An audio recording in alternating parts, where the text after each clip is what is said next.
Marcos Craso, cuyo padre había sido censor y disfrutado de los honores del triunfo, se crió con sus dos hermanos en una casa modesta. Cuando todavía vivían sus padres, sus hermanos ya estaban casados y todos compartían la misma mesa. Así que debido especialmente a esas circunstancias, al parecer, llegó a ser prudente y moderado en su forma de vida. Cuando murió uno de sus hermanos, se casó con la mujer de éste y con ella tuvo a sus hijos. En este aspecto fue tan ordenado como cualquier romano. Sin embargo, cuando ya tenía una edad avanzada, fue acusado de tener relaciones con Licinia, una de las vestales, y Licinia fue perseguida en un proceso entablado por un cierto Plotio.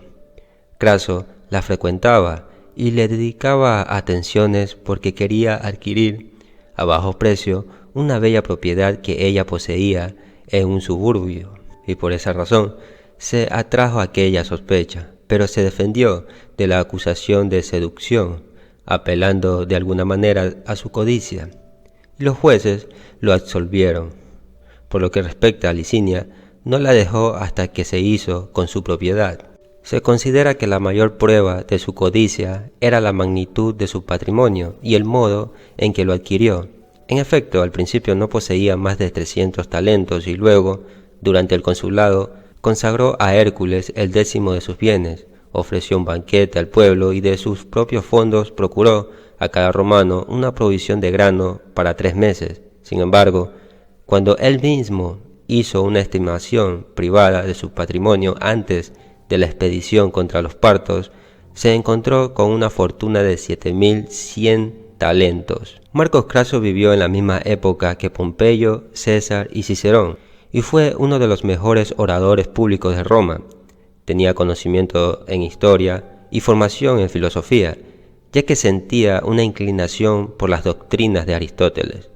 Además tenía una manera agradable de saludar y de llamar a cada uno por su nombre. Esto contribuía mucho a su popularidad. Esto no era propio de muchos hombres ricos, pues no solo era propietario de varias minas de plata, sino que tenía tierras valiosas y una multitud de esclavos que alquilaba. Eran trabajadores de sus propiedades, como lectores, escritores, plateros, mayordomos y camareros.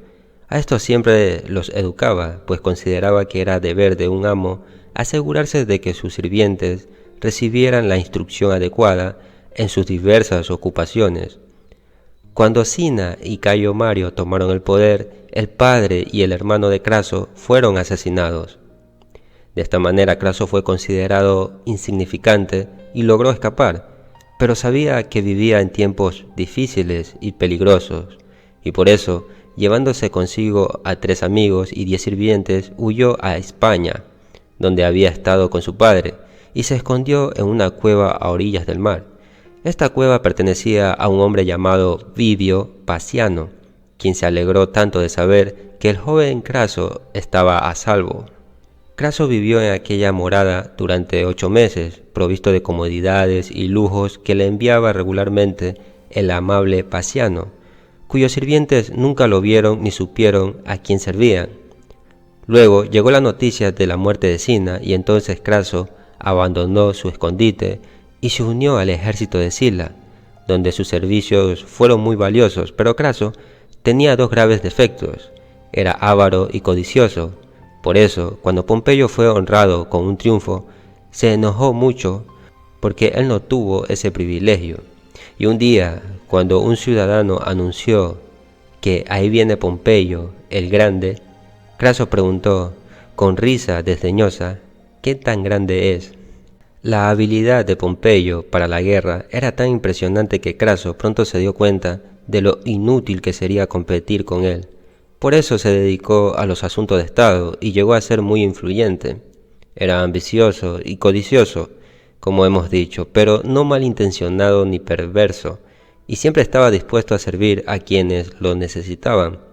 Cuando César iba a España como pretor, sus acreedores quisieron impedírselo y quitarle sus bienes, pero Craso prometió que se encargaría del asunto, y para César esto fue un acto de noble amistad. Había en Capua un hombre llamado Léntulo Batiato, que era propietario de una escuela de gladiadores. Él los mantenía en prisión, y no porque fueran criminales, sino porque eran sus esclavos, y los utilizaba para su diversión. Eran en su gran mayoría galos y tracios, y se les obligaba a luchar solo para entretener a su amo y a sus invitados. Al final, los esclavos decidieron no soportar más la prisión, y 200 de ellos tramaron una conspiración para huir, pero solo 78 lograron escapar. Estos fueron a la tienda de un cocinero y se armaron con toda clase de cuchillos y hachas y asadores, con los que marcharon ruidosamente por Capua hasta que llegaron a un lugar donde pudieron defenderse. En el camino encontraron un carro lleno de armas de gladiadores, se apoderaron de ellas y luego eligieron 3 capitanes, siendo Espartaco el jefe y dando nombre a la insurrección. Espartaco era un hombre valiente y de espíritu generoso, superior a su condición tanto en intelecto como en disposición, pues a diferencia de la mayoría de los tracios, era humano y gentil. Cuando fue por primera vez a Roma para ser vendido, una serpiente se enroscó sobre su rostro mientras dormía, y su esposa, que era una especie de profetisa, declaró que era una señal de que se volviera poderoso. Los 78 gladiadores derrotaron a los capuanos, que salieron a luchar contra ellos y se apoderaron de todas las armas que necesitaban en lugar de los cuchillos de carnicero. Clodio, con un cuerpo de 3000 hombres, fue enviado desde Roma y sitió a los gladiadores en una montaña a la que solo se podía acceder por un paso estrecho y difícil, y ese espacio estrecho y difícil se mantuvo vigilado. La cima de la montaña estaba cubierta de vida silvestre, con las que los gladiadores hicieron fuertes escaleras largas como para llegar a un precipicio escarpado y resbaladizo en el lado opuesto, en donde Clodio había ubicado a su ejército. Por medio de estas escaleras todos bajaron y se abrieron paso hacia los romanos, que fueron totalmente sorprendidos y perdieron su campamento. Esto proporcionó a los gladiadores otra provisión de armas, con las que equiparon a un número de robustos pastores y ganaderos que se habían unido a ellos.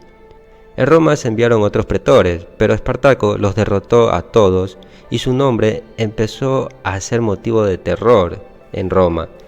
Pero era un hombre demasiado sensato para suponer que su éxito duraría mucho tiempo contra las fuerzas que fácilmente podían reclutarse para oponérsele, por lo que marchó con su ejército hacia los Alpes, con la intención de enviar a cada uno a su propia patria, algunos a Tracia y otros a Galia. Sin embargo, con el aumento del número y los repetidos éxitos, no estaban dispuestos a disolverse dócilmente, desobedecieron a su líder y se dedicaron a asolar a toda Roma, hasta que el Senado, consciente del peligro que probablemente se avecinaba, envió a 2 cónsules, cada uno con un gran ejército, pero con el tiempo ambos fueron derrotados por Espartaco. Entonces es aquí cuando Craso fue nombrado general de la guerra. Fue en Regio donde se encontró con los gladiadores, y lo primero que hizo fue construir una muralla a lo largo del istmo. Esta fue una empresa muy difícil, pero mantuvo ocupados a los soldados y al enemigo sin buscar comida. Así que cuando Espartaco, que no había considerado la importancia de esta gran empresa, de repente se encontró con que sus provisiones escaseaban y él mismo estaba amurallado. Pasó toda una noche nevada y tormentosa llenando una zanja con tierra y ramas de árboles, y así pasó por encima de 1/3 de su ejército. Craso empezó a temer a los gladiadores que marchaban directamente hacia Roma, pero pronto se tranquilizó cuando, por una razón u otra, se separaron y una parte de ellos acampó en el lago Lucania. Se abalanzó sobre ellos sin demora, los expulsó y los habría acabado si Espartaco no hubiera llegado justo a tiempo para reunirlos. Mientras tanto, Craso había escrito al Senado para que enviaran a Lúculo desde Tracia y a Pompeyo desde España para que lo ayudaran. Ahora comenzaba a arrepentirse de haberlo hecho, pues siempre había estado celoso de Pompeyo, que era un comandante más importante que él, y temía que pudiera llegar a tiempo para llevarse los honores. Por lo tanto, persiguió a Espartaco y su ejército a toda velocidad, y les dio la batalla tan pronto como se detuvieron. Cuando le llevaron su caballo a Espartaco, nuestro gladiador desvainó su espada y dijo que, como vencedor, obtendría de los enemigos muchos hermosos caballos, y que de ser vencido no lo necesitaría. Entonces lo degolló. Luego trató de abrirse paso hasta el propio Craso entre la multitud de armas y heridos, pero no lo encontró. Aunque mató a 2 centuriones que cayeron sobre él juntos, se mantuvo firme, defendiéndose valientemente hasta que fue rodeado por el enemigo y despedazado. Aunque Craso demostró ser un buen general y había expuesto valientemente su persona, no estaba haciendo más que coronar con laureles la frente de Pompeyo, quien salió al encuentro de los que escapaban del campo de batalla, los pasó a espada y escribió al Senado: Craso ha vencido a los gladiadores en una batalla campal, pero yo he puesto fin a la guerra. A su regreso a Roma, Pompeyo obtuvo un magnífico triunfo por su conquista sobre Sertorio, en Hispania, pero Craso ni siquiera pudo aceptar una ovación, porque hubiera sido indigna, ya que solo había derrotado a los esclavos fugitivos. La diferencia entre un triunfo y una ovación se explica en la vida de Marcelo. Bueno, Pompeyo y Craso fueron nombrados cónsules. Al principio parecían contentos, pero se pelearon hasta tal punto que no podían lograr nada importante para el país.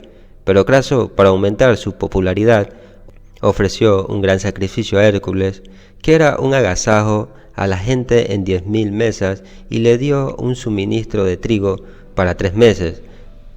Al final de su consulado, un caballero romano que era muy respetado subió a la tribuna y anunció que había tenido una visión en la que dijo: Júpiter se me apareció y me ordenó que te dijera que no debes permitir que tus cónsules abandonen su cargo hasta que sean amigos. El pueblo gritó que debían reconciliarse entre sí. Pompeyo permaneció completamente inmóvil y no dijo nada, pero Craso avanzó hacia él y, tendiéndole la mano, dijo: No me avergüenzo, conciudadanos, ni creo que sea indigno de mí hacer los primeros avances hacia Pompeyo, a quien llegasteis ser grande, cuando todavía no tenía barba, y para quien votasteis el triunfo cuando todavía no formaba parte del Senado. Poco después Craso fue acusado de estar involucrado en la conspiración de Catilina, pero fue juzgado y absuelto por todo el Senado.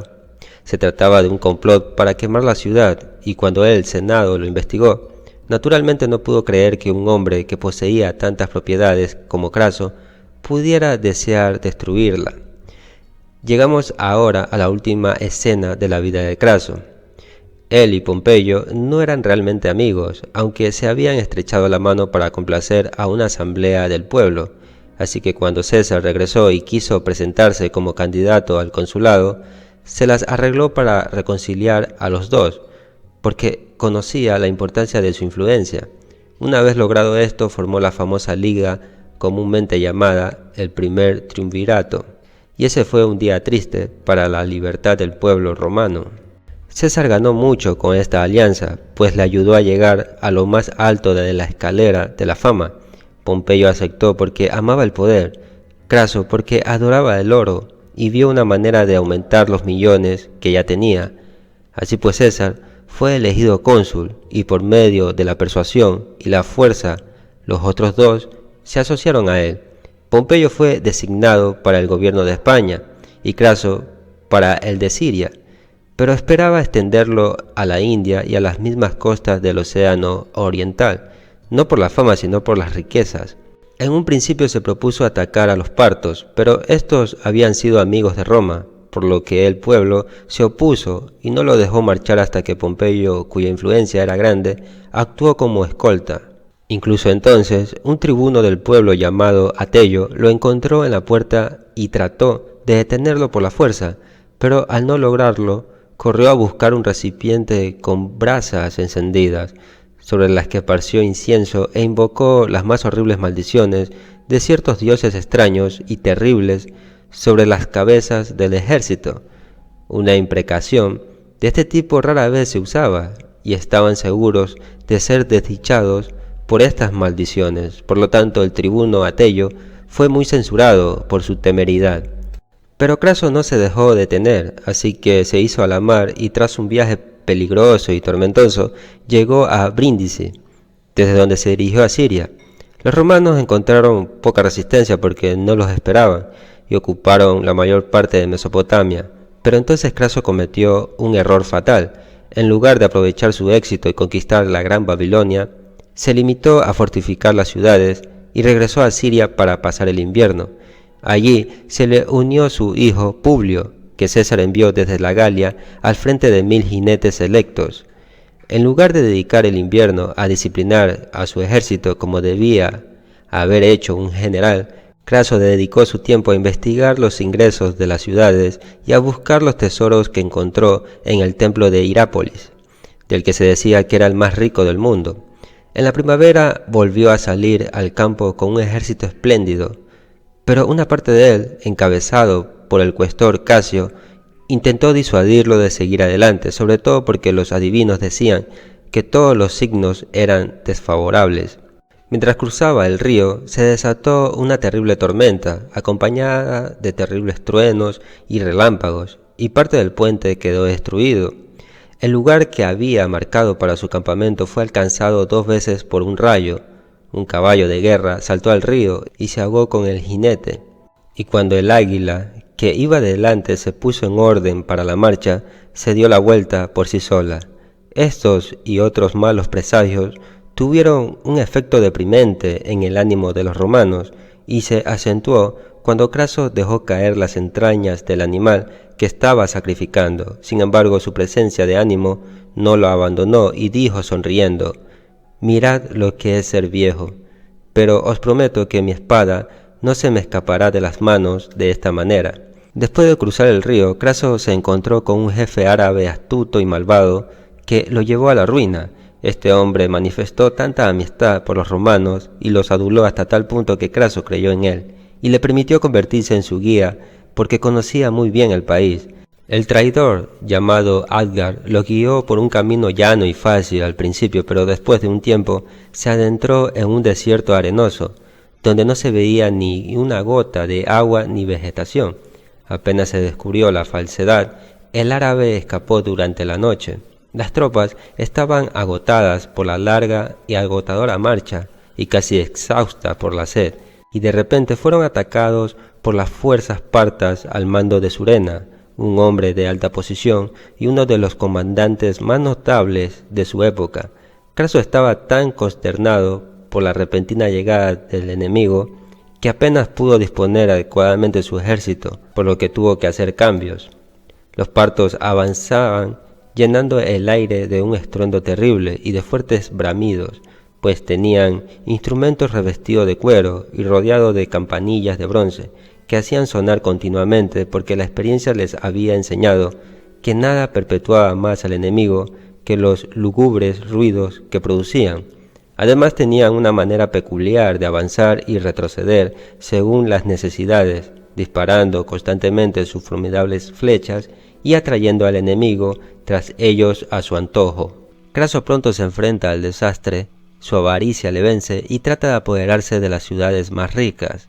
Los partos finalmente se enfrentan a él en Carras, y Plutarco describe la batalla con todo detalle, en donde los partos obtienen una victoria decisiva, matando a muchos de los romanos, incluido Craso y a su hijo. Craso fue decapitado. Además, le habían cortado la mano derecha y se las habían enviado al rey parto llamado Orodes II. La cabeza fue llevada al escenario frente a Artabazes, Orodes y la corte durante una producción teatral de la tragedia llamada Las Bacantes de Eurípides. Así termina la trágica expedición que costó la vida a 20.000 romanos y el encarcelamiento de 10.000 más. Craso la había emprendido no para la gloria de su país, sino para satisfacer su pasión dominante, el amor al oro, y tuvo el destino que merecía. En cuanto a las comparaciones con Nicias y Craso, Plutarco se adentra en periodos históricos que ya habían sido tratados con gran profundidad por historiadores anteriores. Plutarco no tiene intención de intentar sobreescribir a estos autores anteriores o simplemente reiterar sus relatos. Aun así, aunque ya se ha dicho mucho sobre Nicias y Craso, espera que su enfoque biográfico ofrezca algo nuevo. Una vez más, Plutarco recuerda a sus lectores que los objetivos de la biografía y la historia no son los mismos. Al explorar los eventos históricos que rodean la vida de Nicias y Craso, Plutarco estará principalmente interesado en la información relacionada con la disposición y el hábito mental de sus sujetos, para revelar la influencia del carácter en la historia. La principal similitud entre Nicias y Craso radica en el hecho de que ambos eran estadistas ricos que encontraron su fin como resultado de una gran derrota militar. Nicias murió poco después de la desastrosa derrota ateniense en la expedición de Sicilia, mientras que Craso cayó durante la batalla de Carras. Sin embargo, en sus características y valores, los dos hombres eran muy diferentes.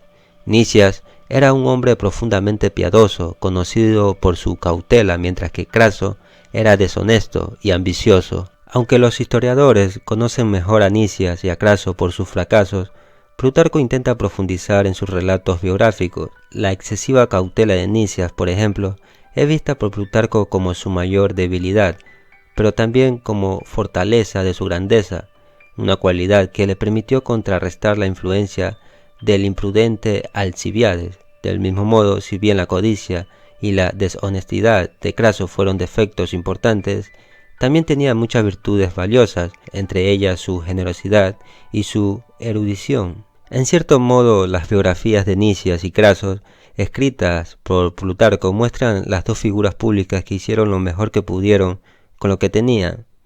Nicias entró en la vida pública ateniense durante la guerra del Peloponeso y trabajó duro para contrarrestar la influencia de políticos poderosos pero peligrosos como Cleón y Alcibíades. Craso, al igual que Nicias, nació en un periodo incierto y volátil. En la época de Craso, Roma estaba plagada de guerras civiles y sangrientos conflictos internos. Craso, al darse cuenta de que estos conflictos internos dificultaban la consecución de cualquier objetivo, acabó formando una alianza con su principal rival político, Pompeyo, y con el joven Julio César. Aunque esta alianza, el llamado Primer Triunvirato, allanó el camino para importantes abusos de poder, también fue un síntoma de problemas que iban mucho más allá de los individuos que la integraban. Tanto Nicias como Craso no lograron ser los líderes fuertes y morales que sus respectivos estados necesitaban que fueran, pero el análisis de Plutarco sugiere que sus fracasos son en muchos sentidos culpa de quienes los rodeaban.